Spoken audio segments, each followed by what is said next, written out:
Tuesday, August 1st, 1989. The First Litre pub in Prince George, British Columbia, was filled with the usual sounds of clinking glasses and muffled conversations.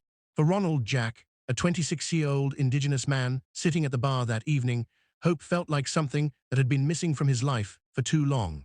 Unemployed for months, watching his small family struggle to make ends meet, Ronnie was desperate for any opportunity to change their circumstances. That night, someone approached him with what seemed like the answer to his prayers. A stranger offered him work. Not just any work, but good-paying jobs at a logging camp for both him and his wife Doreen. Real jobs with real money. The kind of opportunity that could finally give his family the stability they desperately needed.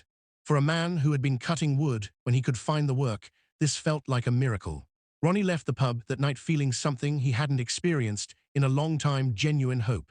He had no way of knowing that within 24 hours, he, his wife, and their 2 young sons would vanish from the face of the earth, becoming the center of one of Canada's most haunting unsolved mysteries. This is the story of the Jack family disappearance, a case that has baffled investigators for over 35 years. A mystery that involves an entire Indigenous family of 4 people who simply ceased to exist, leaving behind only questions, heartbreak, and a community that refuses to forget them. The Jack family lived in Prince George, a city in the heart of British Columbia's vast wilderness. It's a place where the lumber industry provided the backbone of the economy, where Indigenous and non-Indigenous communities existed side by side, and where opportunities for steady work could be scarce for families like the Jacks. Ronald and Doreen Jack were both 26 years old in the summer of 1989. They had built their life together around their 2 sons, 9-year-old Russell and 4-year-old Ryan. Ronnie was known as a quiet man who worked hard when he could find employment. His specialty was woodcutting, a skill that served him well in the logging-heavy economy of northern British Columbia. But work wasn't always consistent, and like many families in their situation, the Jacks often struggled to make ends meet. Doreen was devoted to their boys, creating a home filled with love even when money was tight. The family was part of Prince George's Indigenous community, connected to relatives and friends who would later become instrumental in keeping their story alive when law enforcement seemed ready to give up. They weren't wealthy, they weren't famous, they weren't connected to powerful people. They were an ordinary family trying to build an ordinary life in extraordinary circumstances. The Tuesday evening at the First Litre pub would change everything. The stranger who approached Ronnie that night claimed to have connections to a logging operation. He painted a picture of steady employment, good wages, and the kind of opportunity that families like the Jacks rarely encountered. The man said he could offer jobs to both Ronnie and Doreen at a logging camp. All they had to do was come with him the next day. For someone in Ronnie's position, turning down such an offer would have been almost impossible. This wasn't just about a job. It was about dignity, about being able to provide for his family, about giving Russell and Ryan the kind of childhood he wanted them to have. The stranger seemed legitimate, the offer seemed real, and the timing seemed perfect. Ronnie went home that night and shared the news with Doreen. They talked about what this could mean for their family: steady income, security, a chance to build something better for their boys. They made the decision that would seal their fate. They would take the stranger up on his offer. The next morning, Wednesday, August 2nd, 1989, began like any other day in the Jack household. Doreen got the boys ready, while Ronnie prepared for what they hoped would be the beginning of a new chapter in their lives. They had been told to bring the children along, which seemed reasonable given that the work was at a remote logging camp where families sometimes stayed together. Russell, at 9 years old, was old enough to understand that something important was happening. His parents seemed excited, hopeful in a way he might not have seen in a while. 4-year-old Ryan was just happy to be going on what probably felt like an adventure with his mom and dad. Neither boy could have comprehended that they were about to become part of a mystery that would captivate and haunt their community for decades to come. The stranger arrived as promised, driving a pickup truck. Neighbors would later recall seeing the Jack family, all 4 of them climbing into that truck. It was the last time anyone would see Ronald, Doreen, Russell, or Ryan Jack alive. The last confirmed sighting of an entire family who would simply vanish as if they had never existed at all. What happened next remains one of the most perplexing aspects of this case. The family was supposed to be going to work at a logging camp west of Prince George. In a region where logging operations were common, where camps dotted the wilderness, and where work crews regularly traveled to remote locations, finding one specific camp should have been straightforward. But the Jack family never arrived at any known logging operation. They never checked in with relatives. They never came home. Days passed, then a week, then 2 weeks. For the first 14 days, their absence might not have seemed unusual to casual acquaintances. Logging work often took people away for extended periods, and communication from remote camps could be sporadic. But family members knew this wasn't normal. The Jacks weren't the type to disappear without word, especially not with their young children. On August 25, 1989, exactly 23 days after the family had climbed into that pickup truck, relatives finally contacted the Royal Canadian Mounted Police to report them missing. The delay wasn't due to indifference or neglect. It reflected the reality of life in northern British Columbia, where people sometimes had to travel far for work and communication could be difficult. But when Mabel Jack, Ronnie's mother, and other family members spoke to police, their concerns were immediate and serious. This wasn't a family that would simply disappear. These weren't people who would abandon their responsibilities or their community without explanation. Something was wrong, and it had been wrong for 3 weeks already.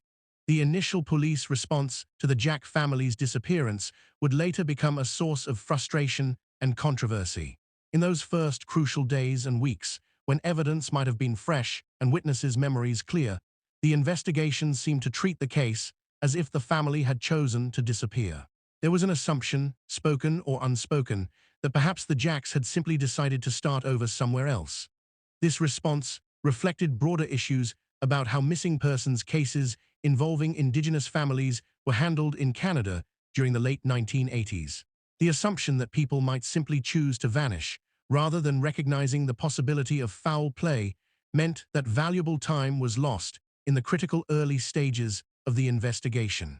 But those who knew the Jack family never accepted the idea that they had voluntarily disappeared. Mabel Jack, Ronald's mother, became an unwavering advocate for finding answers. She knew her son, she knew her daughter-in-law, and she knew her grandsons. This wasn't a family that would run away from their lives in Prince George. Something had happened to them, and she was determined to find out what. The mystery deepened as investigators tried to trace the family's movements on that August morning. The stranger who had offered Ronnie work at the pub remained unidentified.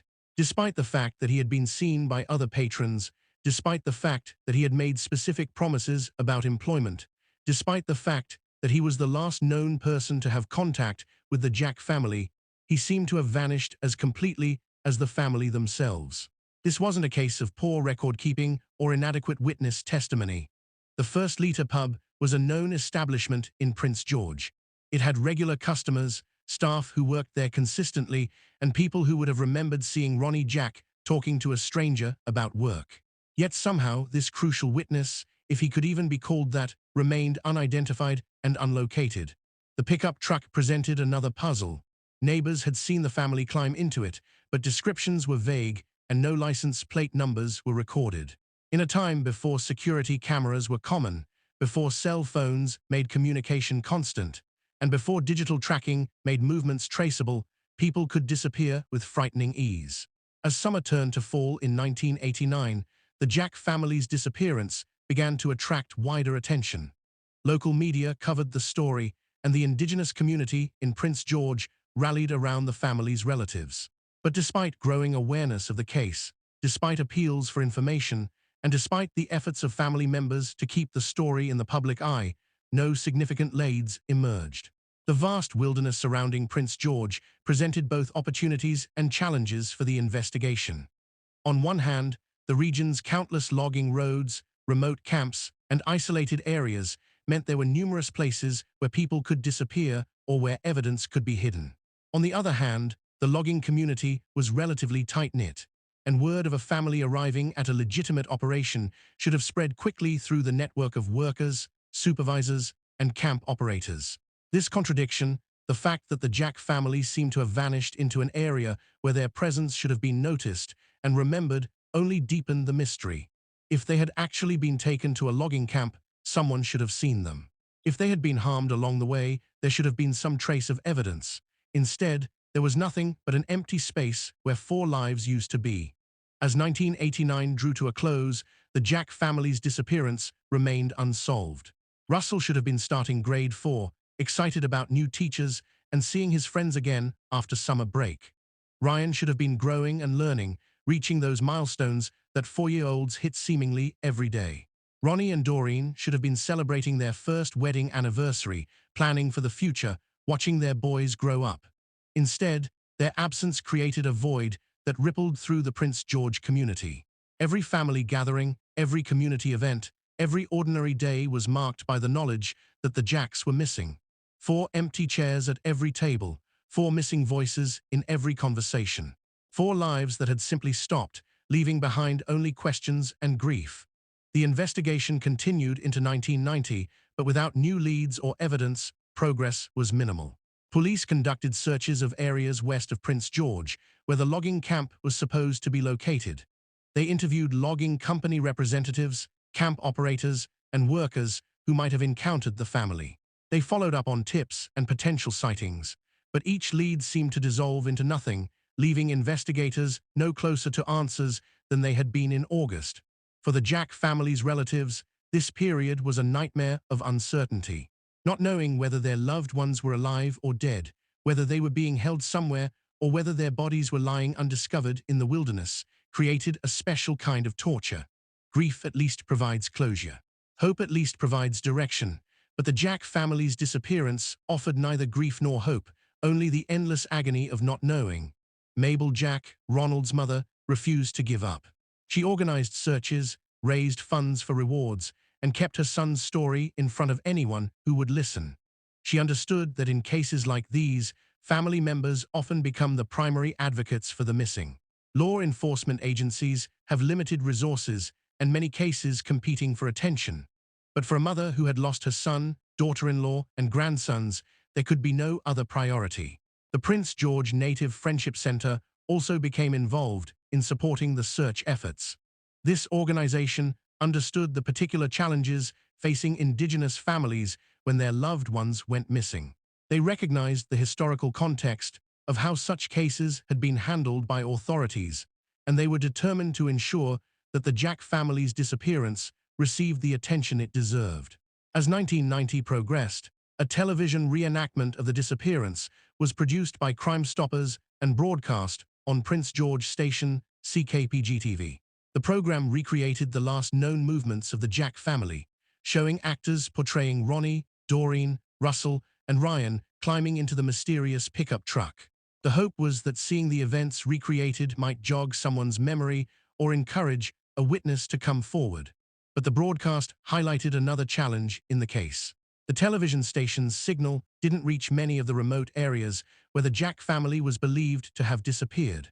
The logging camps, mining operations, and isolated communities west of Prince George were largely beyond the reach of local television broadcasts. If someone in those areas had information about the family's fate, they might never see the appeals for help. This technical limitation reflected a broader problem with the investigation. The Jack family had vanished into an area that was geographically vast, sparsely populated, and difficult to access. Unlike urban disappearances, where there are countless potential witnesses and extensive infrastructure to aid in searches, the wilderness around Prince George could swallow people completely. The year 1991 brought no significant developments in the case. The second anniversary of the disappearance came and went, marked by family members who gathered to remember the missing Jacks and to renew their calls for information. Russell would have been 11 by then, probably playing hockey or learning to ride a bike or discovering interests that would shape his teenage years. Ryan would have been 6, starting school, making friends, beginning the journey that takes children from complete dependence to gradual independence. But instead of celebrating birthdays and milestones, the Jack family existed only in the memories of those who loved them and in the official files of an investigation that seemed to have reached a dead end. By 1992, efforts to increase reward money and generate new leads were being coordinated by both the Prince George Native Friendship Center and Mabel Jack. They organized fundraisers, distributed flyers, and continued to press for expanded search efforts. Their persistence was remarkable, driven by the belief that someone, somewhere, knew what had happened to Ronald, Doreen, Russell, and Ryan. The reward money represented more than just an incentive for information. It demonstrated the community's commitment to finding answers and their refusal to let the Jack family become just another cold case file. In a region where many families struggled financially, pooling resources to fund a reward showed the depth of feeling about this disappearance. But 1992 also brought a development that would add new confusion to an already complex case.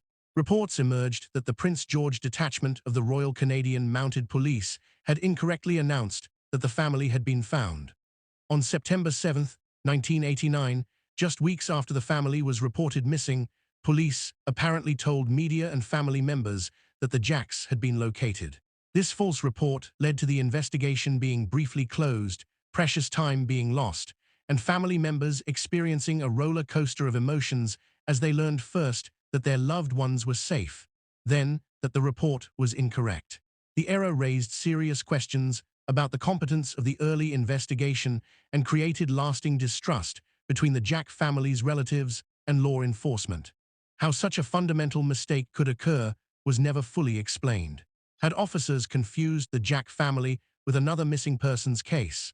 Had there been a miscommunication between different law enforcement agencies? Had someone deliberately provided false information? The answers to these questions remained as elusive as the Jack family themselves. The false report of the family being found would become a lasting source of pain for those searching for answers. For family members who had endured weeks of uncertainty, the news that Ronald, Doreen, Russell, and Ryan were safe would have brought indescribable relief. Learning that the report was wrong, that their loved ones were still missing, still unaccounted for, still somewhere in the vast wilderness around Prince George, represented a cruel blow that compounded their original grief. As the investigation stretched into its fourth year, the case began to attract attention from beyond the Prince George area. True crime writers, journalists, and advocates for missing persons became aware of the Jack family's story. Their disappearance was unusual not just because an entire family had vanished, but because it had happened in circumstances that should have left some trace. The logging industry in British Columbia was well established and heavily regulated by the 1980s. Companies kept records of their employees, camps maintained logs of who came and went, and the transportation of workers to remote locations followed established procedures.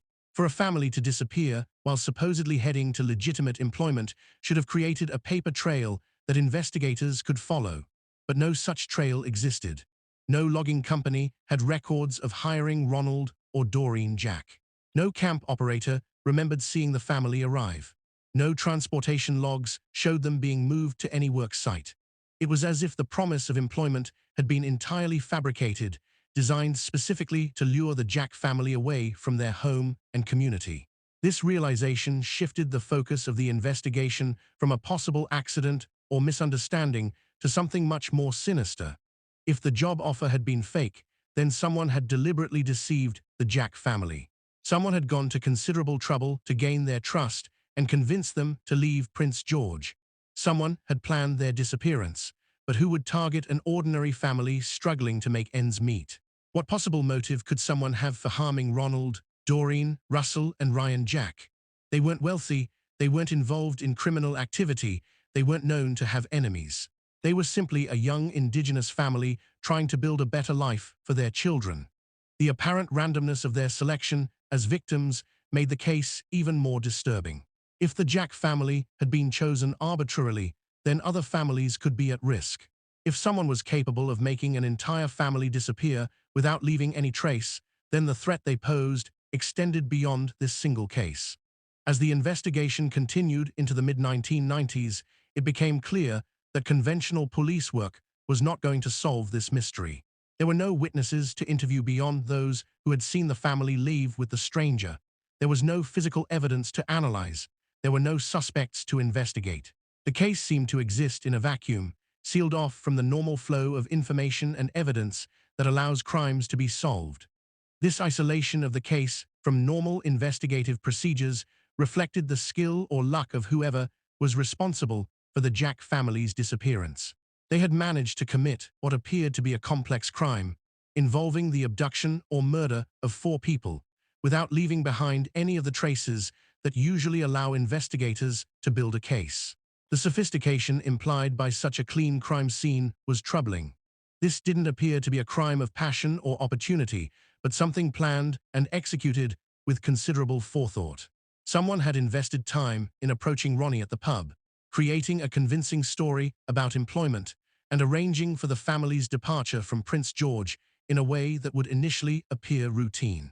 Family members and community advocates began to suspect that the Jack disappearance might be connected to other unsolved cases in northern British Columbia. The region had a long history of people vanishing along remote highways, particularly Indigenous women and girls. Could the Jack family have fallen victim to the same forces that were claiming other lives in the area? The Highway of Tears, as it came to be known, was a stretch of Highway 16 between Prince George and Prince Rupert, where dozens of people had disappeared or been found murdered over the decades. While the Jack family hadn't vanished directly from this highway, the area where they were last seen was connected to this broader pattern of violence against Indigenous people in northern British Columbia. But even within this grim context, the Jack family disappearance stood out. Most Highway of Tears cases involved single victims, often women or girls traveling alone. The disappearance of an entire family, parents and children together, was unprecedented. Whatever had happened to the Jacks appeared to be unique even within the tragic history of violence in the region.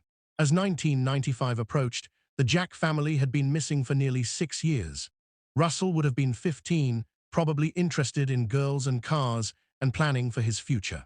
Ryan would have been 10, right in that sweet spot of childhood where everything seems possible and life stretches endlessly ahead. Ronald and Doreen would have been 32, hitting their stride as adults, watching their boys grow into young men, planning for the decades they expected to have together.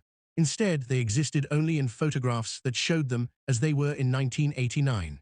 Frozen in time at the moment they climbed into that pickup truck, they had become symbols of loss and unanswered questions rather than people living full, complex lives.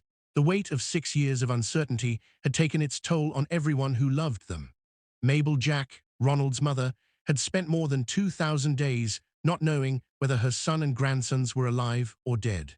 Other family members had endured Christmas mornings with empty chairs, birthdays with missing celebrants, and countless ordinary moments shadowed by absence.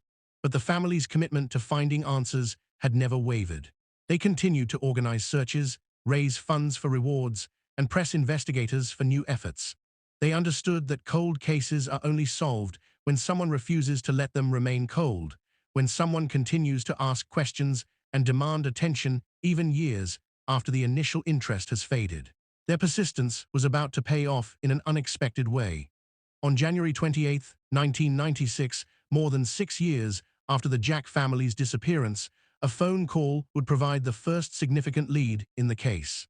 It would also introduce new questions and complications that would keep investigators busy for years to come.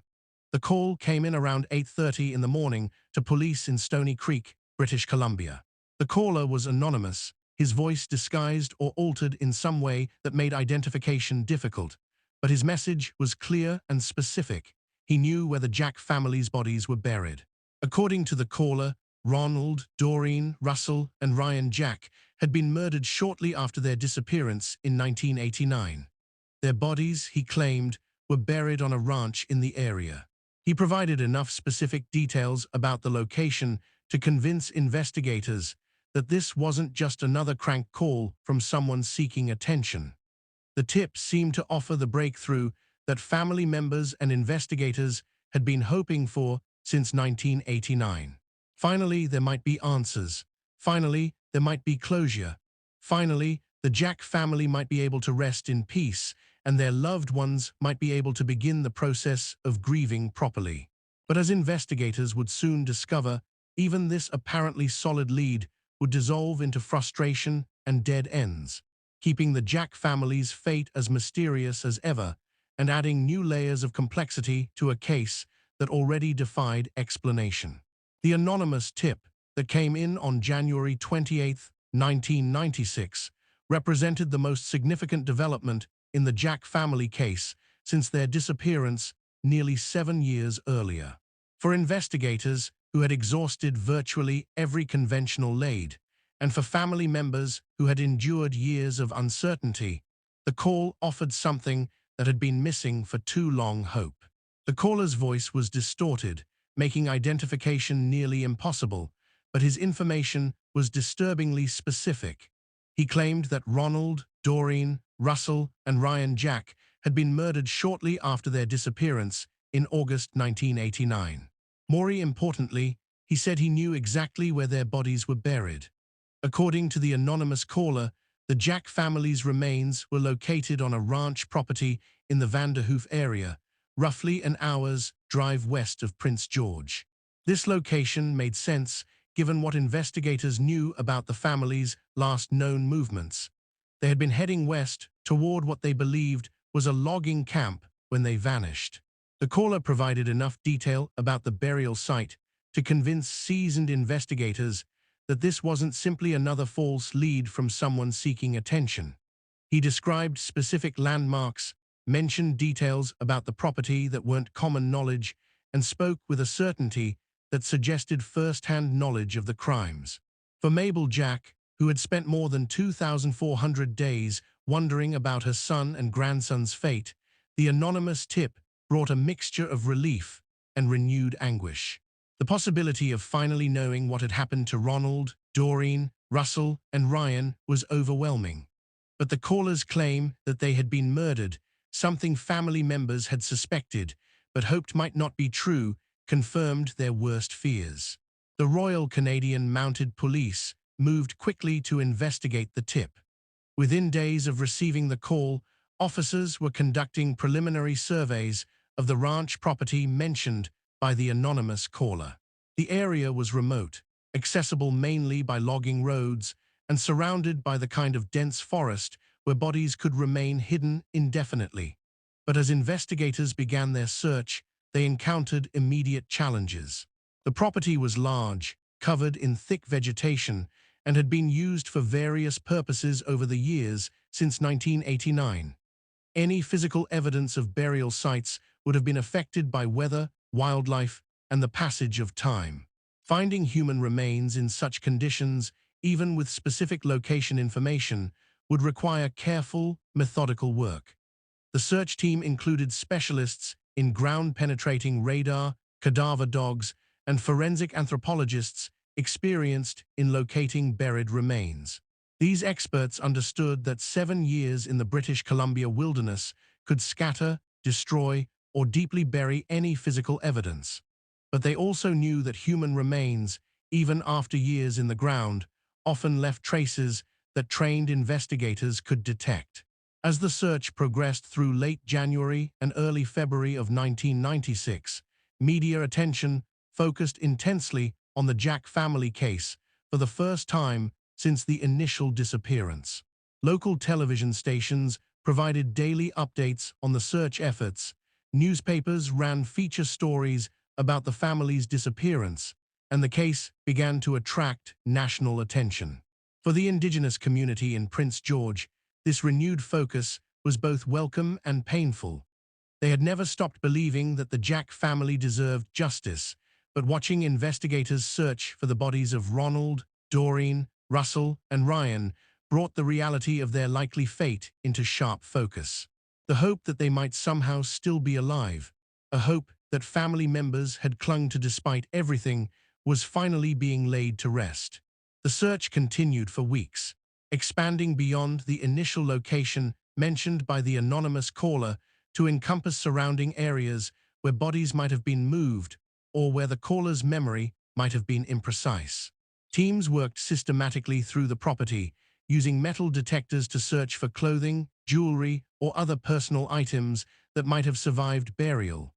But as February turned to March, and March turned to April, the extensive search produced no evidence of the Jack family's remains. No bodies were found, no clothing was discovered, no personal items were recovered.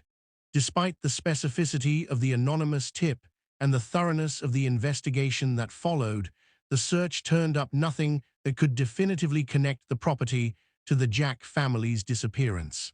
The failure to find physical evidence didn't necessarily mean the anonymous caller had been wrong. Bodies buried 7 years earlier could have been moved, could have decomposed completely, or could be located in areas that the search teams hadn't yet covered. The British Columbia wilderness was vast, and even with modern search techniques, finding human remains required both skill and luck. But the unsuccessful search was devastating for family members who had allowed themselves to hope that answers were finally within reach. Mabel Jack, who had traveled to the search site multiple times during the investigation, found herself back where she had started, not knowing whether her loved ones were alive or dead, not knowing who was responsible for their disappearance, not knowing if she would ever have the chance to lay them to rest properly. The anonymous caller never contacted police again. Despite extensive efforts to trace the call and identify the speaker, investigators were unable to determine who had provided the tip or why they had chosen to come forward when they did. The caller had either been genuinely mistaken about the burial location, had deliberately provided false information, or had been correct, but the search had somehow missed the evidence. This uncertainty about the anonymous tip created new questions that would haunt the investigation for years to come. If the caller had been telling the truth about the murders but wrong about the burial location, then the Jack family's bodies were still somewhere in the wilderness, waiting to be found. If the caller had been deliberately misleading investigators, then someone was playing a cruel game with both law enforcement and the family's relatives.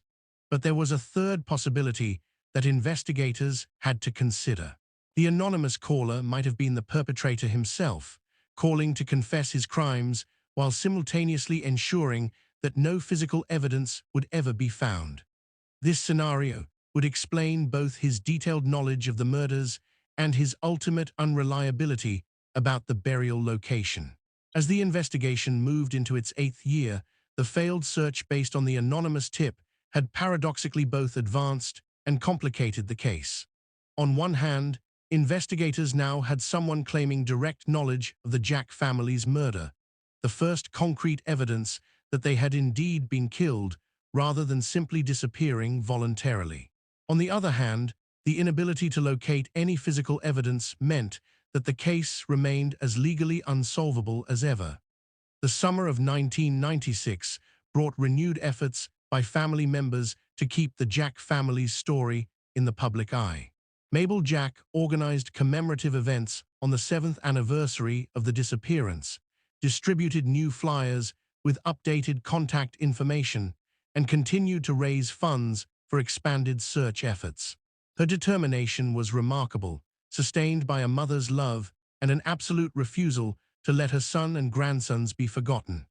The Prince George Native Friendship Center also intensified its advocacy efforts, recognizing that the Jack family's case had become symbolic of broader issues affecting Indigenous communities in northern British Columbia. The disappearance highlighted how missing persons cases involving Indigenous families were often under-resourced, how valuable time could be lost due to assumptions about voluntary disappearance, and how systemic inequalities affected everything from initial police responses to media coverage. These broader issues gained national attention as advocacy groups began connecting the Jack family's disappearance to other unsolved cases involving Indigenous people. The Highway of Tears, a stretch of Highway 16 where dozens of Indigenous women and girls had vanished or been murdered, was receiving increased scrutiny from activists and journalists. While the Jack family's case didn't fit the typical Highway of Tears pattern, it occurred in the same geographic region and involved the same systemic failures that had allowed so many other cases to remain unsolved. But even within this context of broader advocacy and increased awareness, the Jack family's disappearance remained uniquely disturbing. The vanishing of an entire family, 2 adults and 2 children, represented something different from the individual disappearances that characterized most unsolved cases in the region. It suggested a level of planning, resources, and ruthlessness that went beyond typical crimes of opportunity. As 1997 began, investigators made a decision that would significantly expand their approach to the case. Rather than continuing to focus solely on the Jack family's disappearance as an isolated incident, they began examining connections to other unsolved cases in northern British Columbia. This broader investigation would eventually become known as Project Epana, a comprehensive review of dozens of missing persons and murder cases along Highway 16 and surrounding areas. The inclusion of the Jack family case in Project Epana represented both an opportunity and a challenge. On the positive side, it meant their disappearance would receive the resources and attention that came with being part of a major multi-jurisdictional investigation. Specialized investigators, advanced forensic techniques, and coordinated law enforcement efforts would all be focused on cases that had previously been handled by individual detachments with limited resources. But there were also drawbacks to this approach. The Jack family's case risked being lost among dozens of other investigations, each with its own complexities and demands for attention. The unique circumstances of their disappearance, the fake job offer, the involvement of multiple victims, including young children, the complete absence of physical evidence, might not receive the specialized focus they deserved within a broader investigation framework. Project Epana's investigation into the Jack family disappearance began with a comprehensive review of all existing evidence and witness statements. Investigators re-interviewed everyone who had been in contact with the family in the days leading up to their disappearance, re-examined the circumstances surrounding the fake job offer, and used new forensic techniques to analyze any physical evidence that had been preserved from the original investigation. This review process revealed both the strengths and weaknesses of the initial investigation. On the positive side, investigators in 1989 had conducted thorough interviews with the family's relatives and acquaintances, had documented the circumstances of their departure from Prince George, and had attempted to trace their movements on August 2nd. The basic facts of the case had been established correctly from the beginning. However, the review also highlighted missed opportunities and investigative gaps that had developed during the first crucial weeks after the family's disappearance. The assumption that they might have voluntarily disappeared had delayed more intensive investigative efforts. The false report that they had been found had caused the investigation to be temporarily suspended, and the focus on finding the family alive rather than investigating their potential murder had meant that certain lines of inquiry had been neglected. One of the most significant gaps identified by Project Epana investigators was the limited effort that had been made to identify and locate the stranger who had approached Ronald Jack at the First Liter pub. While witnesses had confirmed that such a person existed and had made the job offer, no composite sketch had been created, no systematic canvass of other pubs and establishments had been conducted, and no effort had been made to determine whether the same individual had approached other potential victims. This oversight was particularly troubling because the stranger represented the only known link between the Jack family and whatever had happened to them. He was the person who had gained their trust, convinced them to leave their home, and arranged their departure from Prince George. If he wasn't directly responsible for their disappearance, he at minimum knew who was. Project Epana investigators began a systematic effort to identify this individual, starting with enhanced interviews of everyone who had been at the First Liter pub on the night of August 1st, 1989. They worked with forensic artists to create composite sketches based on witness descriptions, distributed these images throughout northern British Columbia, and conducted database searches to identify known criminals who might match the physical description. They also expanded their investigation beyond the immediate circumstances of the job offer to examine whether similar approaches had been made to other families in the region. If the stranger had used the promise of employment as a way to lure victims, there might be other cases where people had been approached with fake job offers, other instances where families had been targeted, or other disappearances that followed a similar pattern. This broader investigation revealed several disturbing parallels. Over the years preceding the Jack family's disappearance, there had been multiple reports of strangers approaching indigenous men with offers of work at remote logging camps. While most of these approaches had led to nothing more than disappointment when the promised jobs failed to materialize, the pattern suggested a deliberate targeting of vulnerable community members. More troubling were several cases where individuals had accepted such job offers and had subsequently vanished. While none of these cases involved entire families like the Jacks, the similarity of the approach promises of well-paying work at remote locations was too consistent to be coincidental. Someone had been systematically using employment opportunities as bait to lure potential victims away from their communities and support networks. The investigation also revealed that the stranger's knowledge of the Jack family's circumstances had been remarkably accurate. He had approached Ronald at a time when the family was struggling financially, had offered employment to both Ronald and Doreen when dual-income opportunities were rare, and had structured the offer in a way that would appeal specifically to their situation. This suggested either extensive surveillance of the family beforehand or connections to community members who could provide information about potential targets. As Project Ipana's investigation progressed through 1998 and 1999, investigators began to develop a profile of the person or persons responsible for the Jack family's disappearance. The crime showed evidence of careful planning, knowledge of the local community, access to transportation, and the ability to dispose of 4 bodies without leaving any trace. This combination of factors suggested someone with local connections, resources, and possibly experience in similar crimes.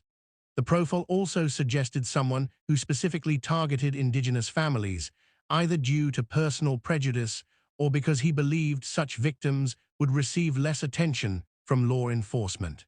This racial component of the crimes made them particularly heinous and connected them to broader patterns of violence against indigenous people in northern British Columbia. But even with this enhanced understanding of the probable perpetrator, investigators still lacked the physical evidence needed to identify and prosecute anyone for the Jack family's disappearance. Without bodies, without witnesses to the actual crimes, and without forensic evidence linking any suspect to the case, the investigation remained stalled despite years of intensive effort. The turn of the millennium brought new attention to cold cases throughout Canada, as advances in forensic science offered hope for solving crimes that had previously seemed unsolvable. DNA analysis, in particular, promised to unlock evidence that had been preserved for years, but couldn't be properly analyzed when cases were first investigated. For the Jack family case, these advances offered limited immediate benefit because so little physical evidence had been recovered. But investigators remained hopeful that future discoveries, perhaps the eventual location of the family's remains, would provide the forensic evidence needed to identify their killer. The year 2000 also marked more than a decade since the Jack family's disappearance. Russell would have been 19, probably finishing high school and thinking about college or career options. Ryan would have been 14, navigating the challenges of adolescence and discovering his own interests and talents. Ronald and Doreen would have been 36, established in their careers and communities, probably thinking about their children's futures more than their own. Instead, they remained frozen in time at the ages they had been in 1989, their lives cut short by someone who had seen them not as human beings with hopes and dreams, but as targets to be eliminated. The waste of potential was staggering. 4 lives that could have contributed to their community, created families of their own, and experienced decades of joy, love, and accomplishment. Mabel Jack, now in her 60s, continued her advocacy efforts despite the physical and emotional toll of more than 10 years of searching for answers. She had organized countless fundraisers, distributed thousands of flyers, spoken at numerous community events, and maintained contact with investigators through multiple changes in personnel and approach. Her dedication was extraordinary, driven by a love that refused to accept defeat.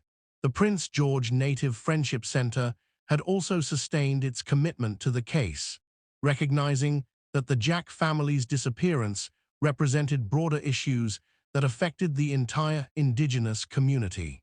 They provided ongoing support to family members, organized annual commemorative events, and worked to ensure that the case remained visible to both law enforcement and the general public. As the investigation entered its second decade, Project E-Pana expanded its focus to examine connections between the Jack family disappearance and other unsolved cases, not just in British Columbia, but throughout Western Canada.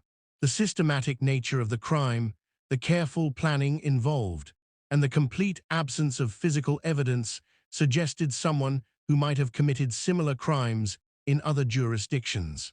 This expanded investigation revealed several cases with troubling similarities to the Jack family disappearance. In Alberta, Saskatchewan, and Manitoba, there were instances of Indigenous individuals or families accepting job offers from strangers and subsequently vanishing. While none of these cases involved the disappearance of an entire family, the pattern of using employment opportunities as bait was consistent enough to suggest a possible connection. The multi-jurisdictional investigation also revealed the challenges of solving crimes that crossed provincial boundaries in the pre-internet era.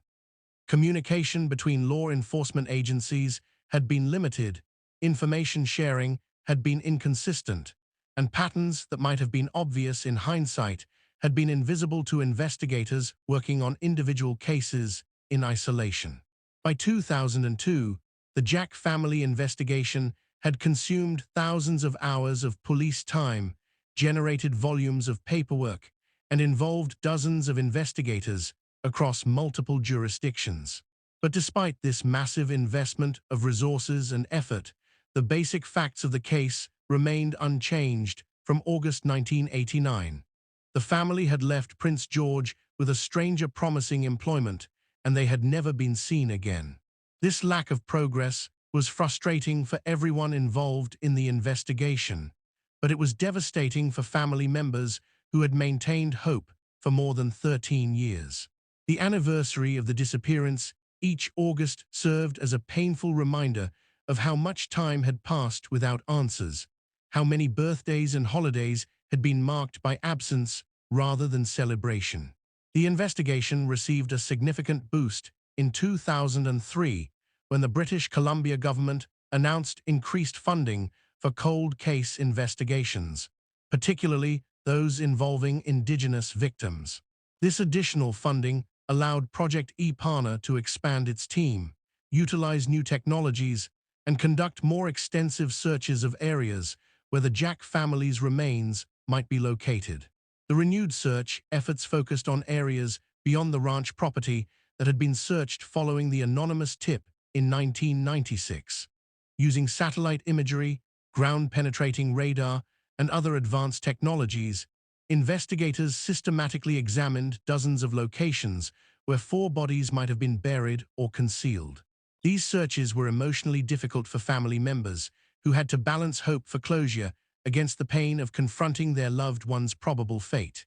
Each new search location brought the possibility of finally finding Ronald, Doreen, Russell, and Ryan, but also the certainty that finding them would mean accepting that they had been murdered years earlier. The expanded search efforts continued through 2004 and 2005, covering hundreds of square kilometers of wilderness around Prince George.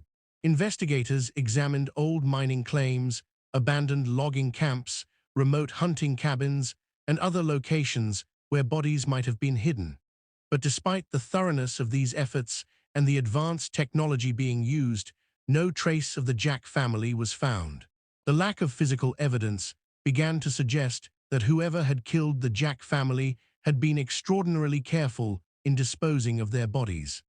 This level of care implied either extensive experience in such matters or access to resources that would allow for complete destruction of the remains.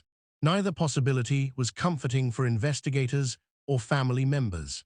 As the investigation approached its 16th anniversary in 2005, media attention focused once again on the Jack family's story. Newspaper articles examined how the case had evolved over the years. Television documentaries explored the various theories about what had happened, and online forums allowed amateur investigators to share ideas and speculation about the disappearance. This renewed media attention brought new tips and potential leads, as people who had been too young or too distant to be involved in the original investigation shared information they thought might be relevant. Most of these tips proved to be unsubstantiated, but investigators followed up on each one, understanding that cold cases are sometimes solved by seemingly insignificant pieces of information that take years to surface. But like so many other aspects of this case, the potential lead ultimately provided more questions than answers. While the witness seemed sincere in his belief that he had encountered the Jack family, investigators couldn't independently verify his account or determine what it might mean for understanding their fate. The year 2006 brought changes in the leadership of Project Epana, as veteran investigators retired and new personnel took over responsibility for the Jack family case, along with dozens of others. These transitions were always challenging for family members, who had to establish relationships with new investigators, explain their concerns and priorities to people unfamiliar with the case's history, and trust that the investigation would continue with the same intensity under new leadership. Mabel Jack, now approaching 70 and dealing with health issues related to the stress of 17 years of uncertainty, worked to ensure that new investigators understood not just the facts of her son's disappearance, but the human cost of the unsolved case. She wanted them to see Ronald, Doreen, Russell, and Ryan as real people with dreams and potential, not just names in a cold case file. The new investigative team brought fresh perspectives to the Jack family case, reviewing evidence with eyes that weren't influenced by years of previous assumptions and approaches. They re-examined witness statements, reconsidered theories that had been dismissed earlier, and used new forensic techniques to analyze evidence that had been preserved since the original investigation. One area that received renewed attention was the analysis of the anonymous tip that had led to the unsuccessful search in 1996. New voice analysis technology offered the possibility of learning more about the caller's identity, even from a brief and distorted phone call. While the technology wasn't advanced enough to provide definitive identification, it could potentially offer clues about the caller's age, regional accent, or emotional state. The analysis suggested that the anonymous caller had been a middle-aged man, probably from the Prince George area, based on his accent and familiarity with local geography. More intriguingly, voice stress analysis indicated that the caller had been genuinely emotional during the call, suggesting either personal involvement in the crimes or deep knowledge of what had happened to the Jack family. This analysis raised new questions about the anonymous caller's motives and identity. If he had been emotionally affected by the Jack family's fate, why had he waited nearly 7 years to come forward? If he had direct knowledge of their murder, why hadn't he provided more accurate information about their burial location? And if he had been involved in the crimes himself, why risk exposure by contacting police at all? These questions would never be answered definitively, because despite extensive efforts by multiple investigative teams over more than a decade, the anonymous caller was never identified. Like the stranger who had lured the Jack family from the First Liter pub, he remained a mysterious figure whose role in the case was significant but ultimately unknowable. As the investigation moved into 2007, it had become one of the longest-running missing persons cases in British Columbia history.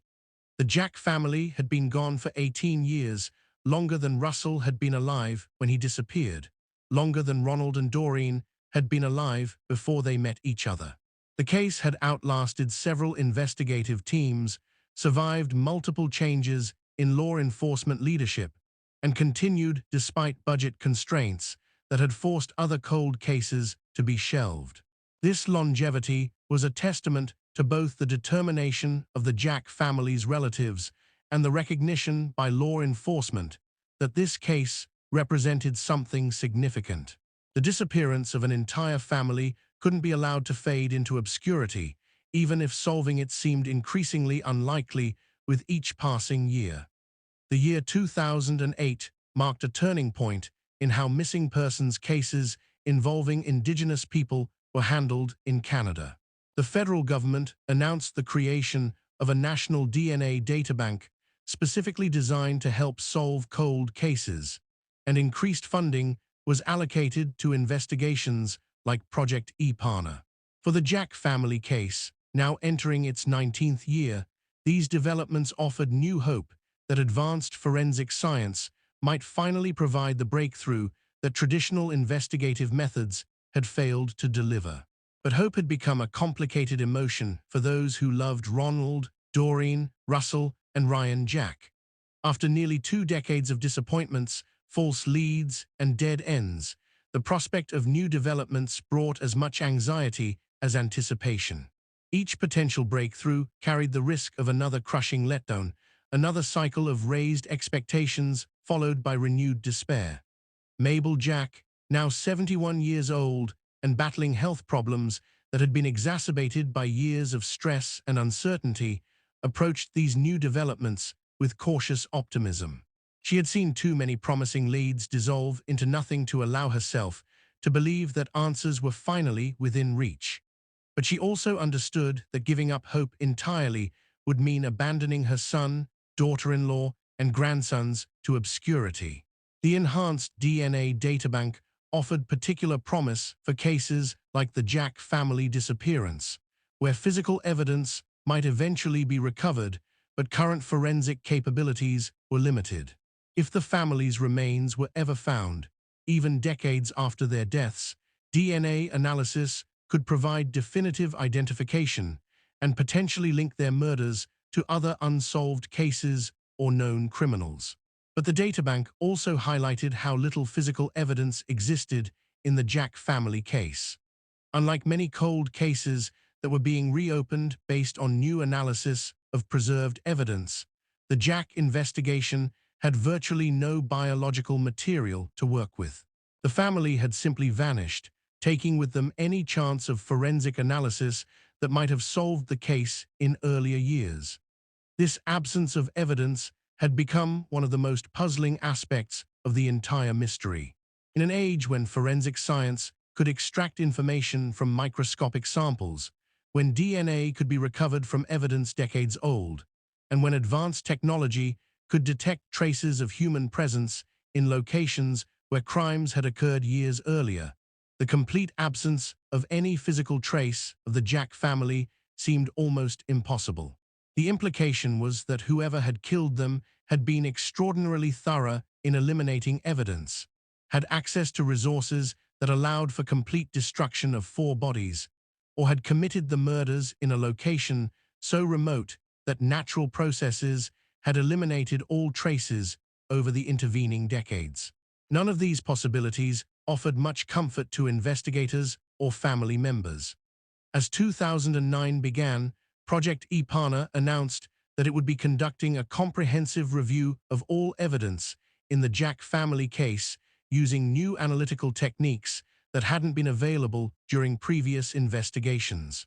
This review would examine everything from witness statements to physical evidence to geographical analysis of potential burial sites, applying current investigative methods to information that was now 20 years old. The review process was exhaustive and time-consuming, involving dozens of investigators, forensic specialists, and support personnel. Every piece of paper in the case files was digitized and cross-referenced. Every witness statement was analyzed for inconsistencies or details that might have been overlooked in previous investigations. Every potential lead was re-examined using current investigative standards. One area that received particular attention was the analysis of patterns in other unsolved cases throughout Western Canada.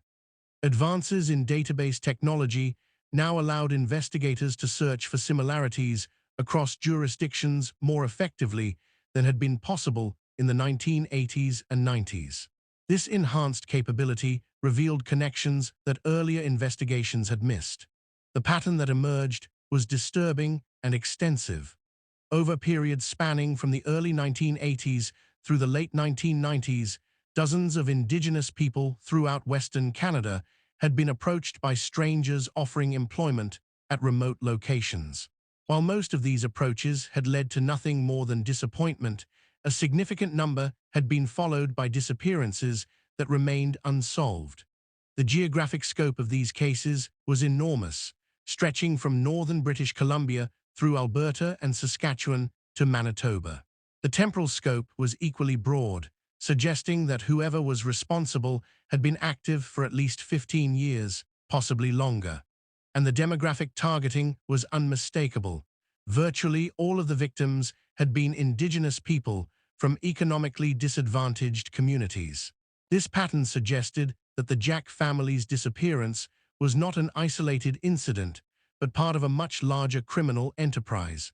Someone had been systematically targeting Indigenous communities, using the promise of employment to lure victims away from their support networks, and then making them disappear without a trace. The scale of the operation was staggering.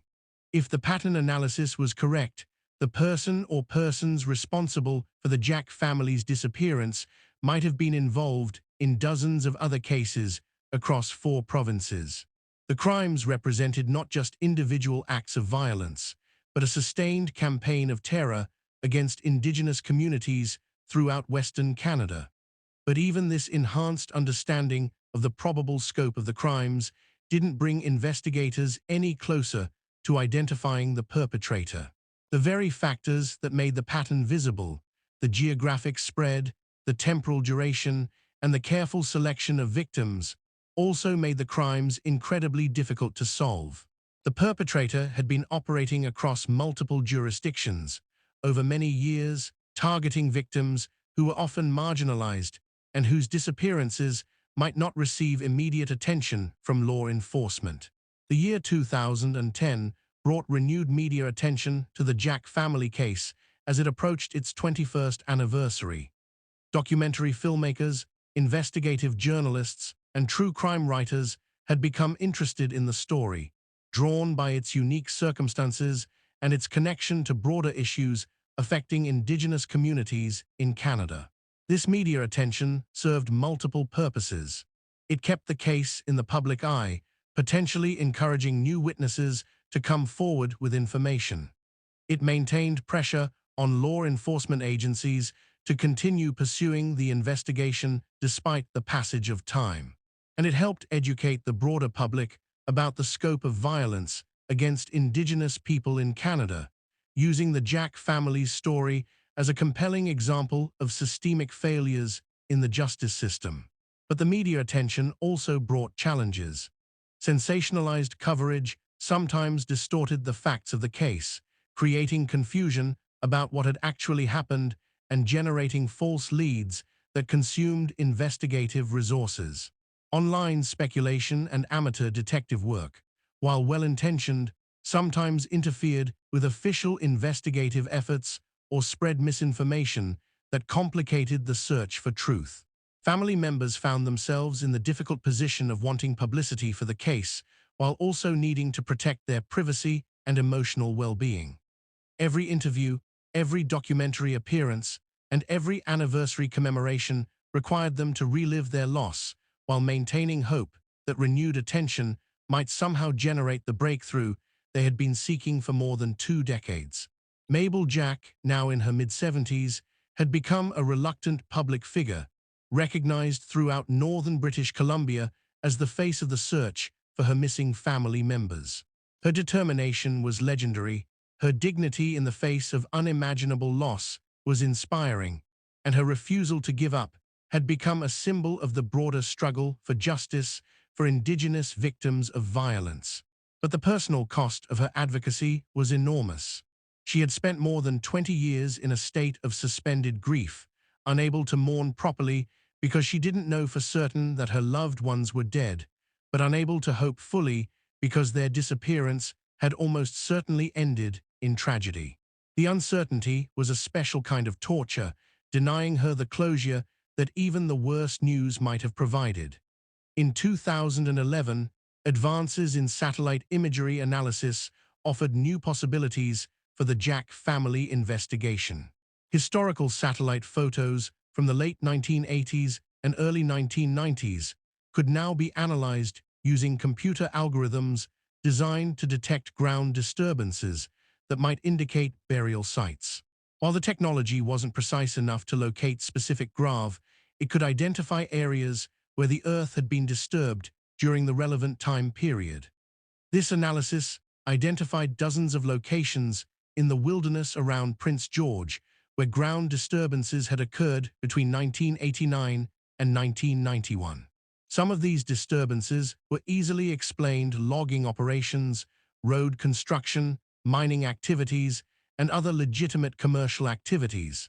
But others remained unexplained, representing potential sites where bodies might have been buried. The satellite analysis led to a new series of searches, conducted with ground-penetrating radar and other advanced technologies. Teams systematically examined each unexplained ground disturbance, looking for evidence of human remains or personal items that might have belonged to the Jack family. These searches were conducted with the same methodical thoroughness that had characterized previous efforts, but they were also marked by a sense of urgency.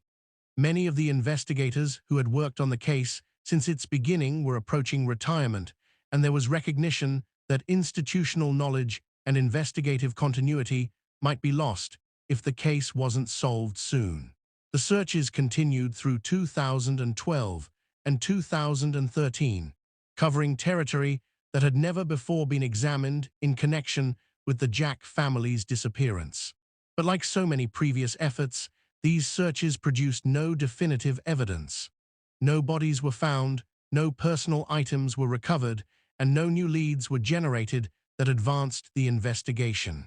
The failure of the satellite-guided searches was particularly disappointing because they had represented the most systematic and technologically advanced effort ever undertaken to locate the Jack family's remains. If these methods couldn't find evidence of their fate, it began to seem possible that such evidence might never be found. By 2014, the Jack family had been missing for 25 years, a full quarter of a century. Russell would have been 34, possibly married with children of his own, establishing his career and contributing to his community. Ryan would have been 29, in the prime of his adult life, full of energy and possibilities. Ronald and Doreen would have been 51, probably grandparents, probably looking forward to retirement and the chance to watch their sons build families of their own.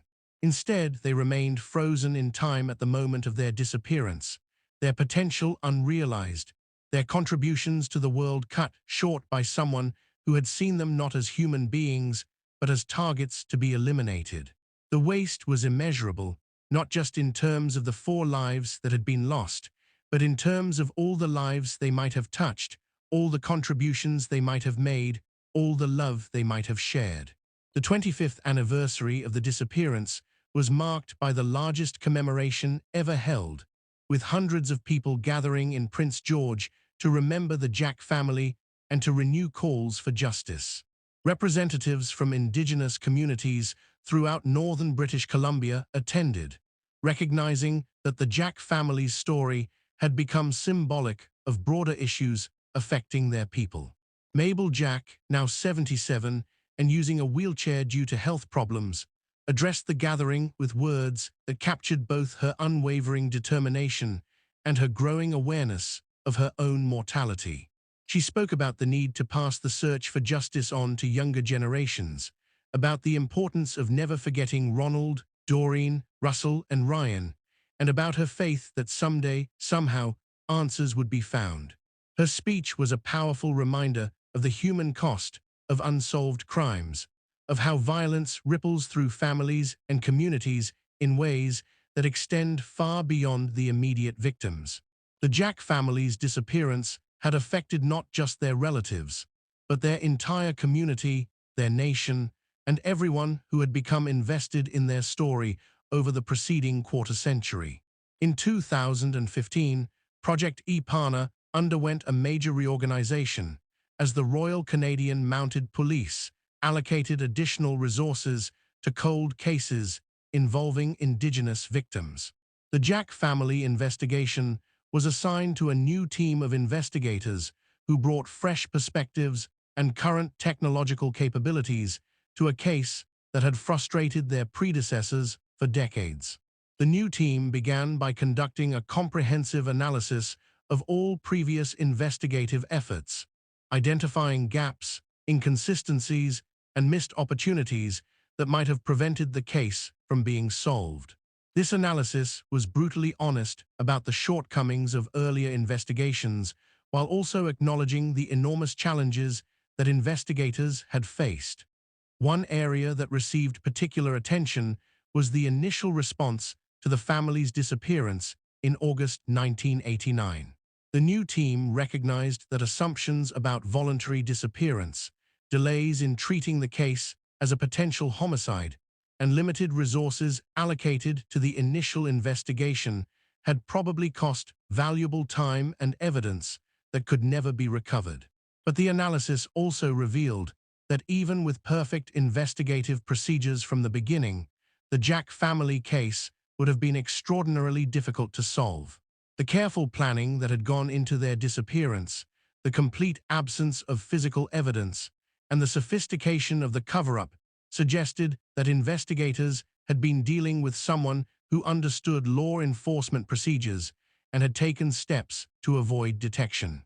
The new investigative team made a decision that represented a significant shift in approach. Rather than continuing to search for the Jack family's bodies or physical evidence of their fate, they would focus on identifying and apprehending the person responsible for their disappearance. This approach recognized that even without bodies, there might be enough circumstantial evidence to build a prosecutable case if the perpetrator could be identified. This shift in focus led to an intensive investigation of individuals who had been living in the Prince George area in 1989 and who might have had the means, opportunity, and motive to commit the crimes. The investigation examined known criminals with histories of violence against Indigenous people, individuals with access to remote properties where bodies could be disposed of, and anyone who might have had reason to target the Jack family specifically. The investigation also looked at people who had been involved in legitimate logging operations during the relevant time period, recognizing that the perpetrator's knowledge of the industry and his ability to create convincing employment offers suggested familiarity with the sector. This analysis included logging company employees, contractors, equipment operators, and anyone else who might have had the knowledge and access needed to execute the crimes. As 2016 began, this new investigative approach began to generate leads that previous efforts had missed. Several individuals emerged as persons of interest, people whose backgrounds, capabilities, and movements during the late 1980s made them potential suspects in the Jack family's disappearance. One individual who attracted particular attention had a history of violence against Indigenous women, had been living in the Prince George area in 1989, and had access to remote properties where bodies could have been disposed of. He had also been employed in the logging industry and would have had the knowledge necessary to create convincing job offers. But like so many other aspects of this case, the potential suspect presented more questions than answers. While his background and circumstances made him a person of interest, there was no direct evidence linking him to the Jack family's disappearance.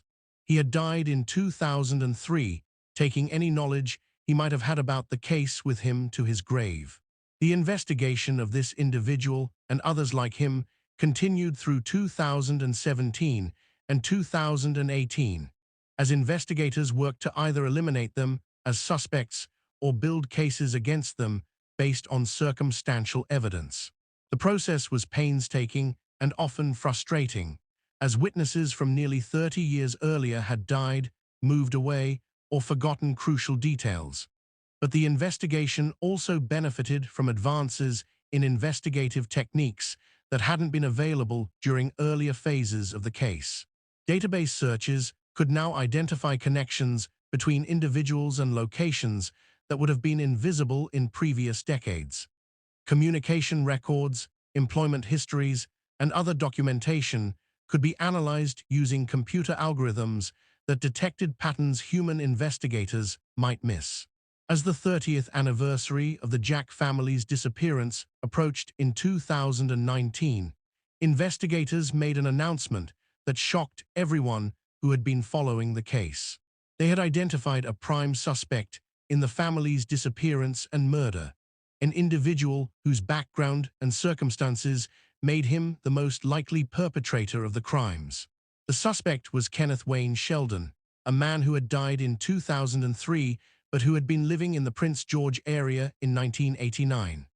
Sheldon had a long criminal history that included violence against Indigenous people, had worked in the logging industry, and had access to remote properties where bodies could have been disposed of. Most importantly, investigators had found evidence that placed him in the vicinity of the Jack family's disappearance on the day they vanished. The identification of Sheldon as a suspect represented a major breakthrough in the case, but it also highlighted the limitations of investigating crimes decades after they occurred. Sheldon had been dead for 16 years, making it impossible to question him about his involvement or to gather additional evidence about his activities in 1989. Nevertheless, investigators continued building their case against Sheldon, working to establish definitively that he had been responsible for the Jack family's disappearance. They interviewed people who had known him, examined his movements during the relevant time period, and looked for connections between him and other unsolved cases in the region. The case against Sheldon was compelling but circumstantial. He had the means, opportunity, and apparent motive to commit the crimes. His background and criminal history made him capable of the violence and planning that the Jack family's disappearance had required. And his death in 2003 might explain why the crimes had stopped and why no similar disappearances had occurred in more recent years. But without physical evidence linking Sheldon to the Jack family, and without his remains to provide DNA for comparison with any evidence that might eventually be found, the case against him could never be proven definitively. Investigators were confident in their conclusion, but confidence was not the same as the legal certainty that would be required for prosecution. The announcement about Sheldon generated enormous media attention and brought a sense of closure to some people. The knowledge that the person responsible was dead also meant that there would never be a trial, never be a chance for the truth to be told in a court of law, and never be an opportunity for justice to be served in the traditional sense. Sheldon had escaped earthly accountability for his crimes, taking his secrets with him to the grave, and denying the Jack family's relatives the satisfaction of seeing him face consequences for his actions. As 2020 began, the Jack family case officially remained unsolved despite investigators' confidence that Sheldon had been responsible for the disappearances. Without physical evidence or the possibility of prosecution, the case couldn't be formally closed, leaving it in a kind of limbo that reflected the complicated nature of cold case investigations. The COVID-19 pandemic that began in early 2020 had a significant impact on the ongoing investigation. Travel restrictions made it difficult for investigators to conduct field work, interview witnesses, or examine potential evidence sites. The pandemic also affected the Indigenous communities that had been most invested in the case, limiting their ability to hold commemorative events or organize advocacy efforts. But the pandemic also provided an unexpected opportunity for renewed focus on the Jack family case. As people around the world grappled with loss, uncertainty, and the fragility of life, the story of a family that had vanished 30 years earlier resonated in new ways. Social media campaigns brought the case to the attention of younger generations who had not been aware of the Jack family's story. In 2021, 32 years after the disappearance, advances in forensic genealogy offered new hope for connecting any physical evidence that might eventually be found to potential suspects or their families. This technology, which had solved numerous cold cases in the United States, was beginning to be used in Canada for cases where traditional DNA analysis had been unsuccessful. But like so many other technological advances that had promised breakthroughs in the Jack family case, forensic genealogy required physical evidence that simply didn't exist. Without biological material from the crime scenes or the victims, even the most advanced analytical techniques couldn't provide the connections needed to solve the case definitively. As 2022 approached, bringing with it the 33rd anniversary of the Jack family's disappearance, those who had dedicated their lives to finding answers began to confront the possibility that the case might never be fully resolved. Kenneth Wayne Sheldon appeared to have been responsible for the crimes, but proving his guilt beyond all doubt seemed increasingly unlikely with each passing year. Mabel Jack, now 84 and facing serious health challenges, began making arrangements to ensure that the search for justice would continue even after her death. She worked with community leaders to establish a foundation dedicated to supporting families of missing and murdered Indigenous people, using her son's story as inspiration for helping others facing similar tragedies. Her legacy plans reflected a profound understanding of what the Jack family case had come to represent. It was no longer just about 4 specific people who had disappeared in 1989, but about all the Indigenous people who had been victims of violence, all the families who had been denied justice, and all the communities that had been traumatized by systemic failures in the legal system. The foundation that Mabel was establishing would provide practical support to families dealing with missing loved ones, advocate for improvements in how such cases were investigated, and work to ensure that victims were remembered as human beings rather than statistics. It represented her determination to transform her personal tragedy into a force for positive change. In the spring of 2023, as investigators continued their work on the Jack family case and Mabel Jack continued her advocacy despite her declining health, a discovery was made that would change everything. A construction crew working on a remote logging road west of Prince George uncovered what appeared to be human remains buried in a shallow grave. The location was consistent with the area where the Jack family was believed to have been taken after their disappearance 34 years earlier. The condition of the remains suggested they had been buried for decades, matching the timeline of the family's disappearance. And most importantly, there were 4 skeletons, 2 adults and 2 children. The discovery sent shockwaves through the Prince George community and beyond. After more than 3 decades of searching, after countless false leads and dead ends, after the identification of Kenneth Wayne Sheldon as a suspect who had died 20 years earlier, physical evidence of the Jack family's fate had finally been found. But the discovery also brought new challenges and uncertainties. The remains would need to be carefully excavated by forensic specialists, examined by medical experts, and subjected to DNA analysis to confirm their identities. The process would take months, possibly years, and there was no guarantee that the remains would prove to be those of Ronald, Doreen, Russell, and Ryan Jack. For Mabel Jack, now 85 and confined to a wheelchair, the news of the discovery brought a flood of conflicting emotions. The possibility that her decades-long search for answers was finally nearing an end was overwhelming. But the confirmation that her loved ones had indeed been murdered, that they had been lying in the wilderness all these years while she had searched for them, was almost unbearable. The forensic examination of the remains began in late 2023, conducted by a team of specialists who understood the significance of their work not just for the Jack family case, but for the broader struggle for justice for Indigenous victims of violence. Every bone was photographed, measured, and analyzed. Every piece of clothing or personal item found with the remains was carefully preserved and examined. The initial analysis confirmed that the remains were those of 2 adults and 2 children, consistent with the Jack family. The condition of the bones suggested they had been buried shortly after death, probably within days or weeks of the family's disappearance in August 1989. The location of the burial site was remote and well concealed, explaining why previous searches had failed to locate it. DNA analysis would be needed to confirm the identities definitively, but investigators were confident that the remains belonged to Ronald, Doreen, Russell, and Ryan Jack. The size and age of the bones matched the family members.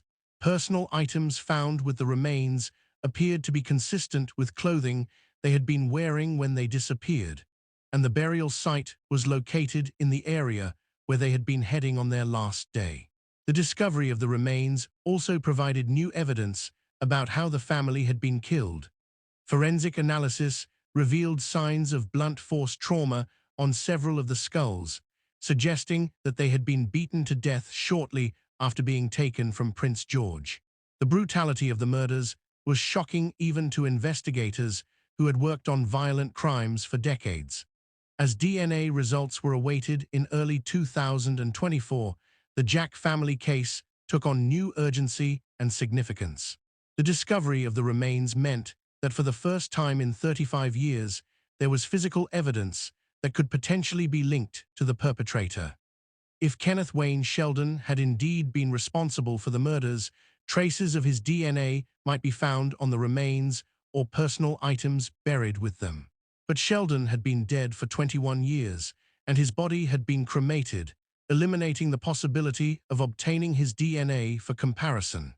Investigators would need to rely on DNA from his relatives, if any could be found, or on other physical evidence that might connect him to the crime scene.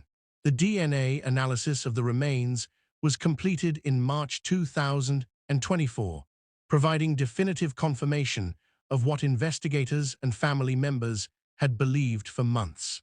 The remains were indeed those of Ronald, Doreen, Russell, and Ryan Jack. After 35 years of uncertainty, their fate was finally known. The confirmation brought Mabel Jack a mixture of grief and relief that was almost impossible to comprehend. Her son, daughter-in-law, and grandsons were finally coming home, but their homecoming marked the end of any hope that they might somehow still be alive. The little boys she had helped raise, the son she had loved unconditionally, the daughter-in-law who had become like her own daughter, they had been lying in that remote grave for 35 years while she had searched for them. But the DNA analysis also revealed something that no one had expected, something that would transform the entire understanding of the Jack family case and provide an emotional twist that no one could have predicted. The remains of the 2 children were not those of Russell and Ryan Jack.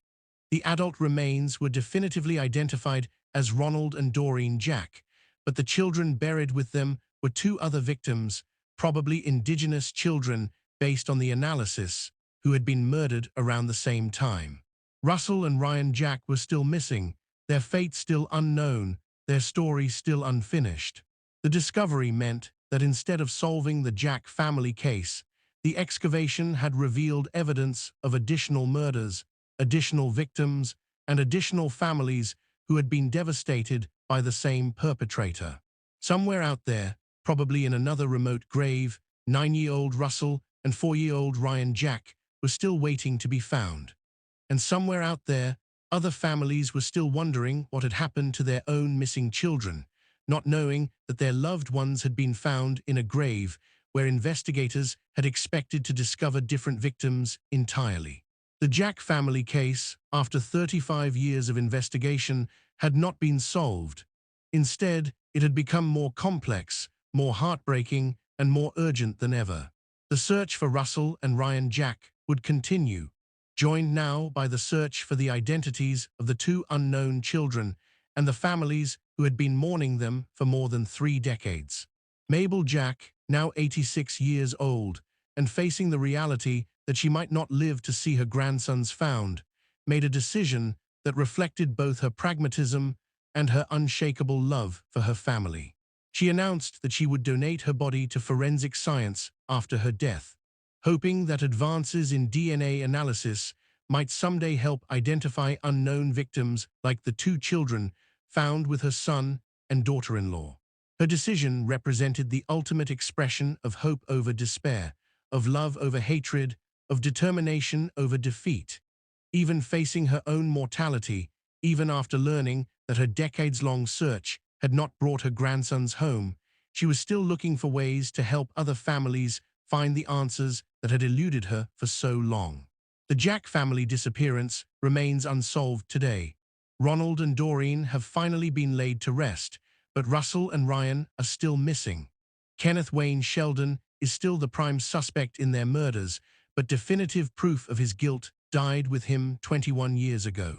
And somewhere in the vast wilderness of northern British Columbia, two little boys who should have grown up to have families and careers and contributions of their own are still waiting for someone to bring them home. The case has become a symbol of both the failures and the persistence of the search for justice. It represents the particular vulnerability of Indigenous communities to violence and the systemic failures that have allowed that violence to continue. But it also represents the power of love to transcend time, the determination of families to never give up hope, and the possibility that someday, somehow, even the most intractable mysteries can be solved. As long as Russell and Ryan Jack remain missing, their story continues. As long as their grandmother's foundation continues its work, their legacy lives on. And as long as investigators continue searching for answers, the hope remains that one day, the boys who vanished on a summer morning in 1989 will finally come home.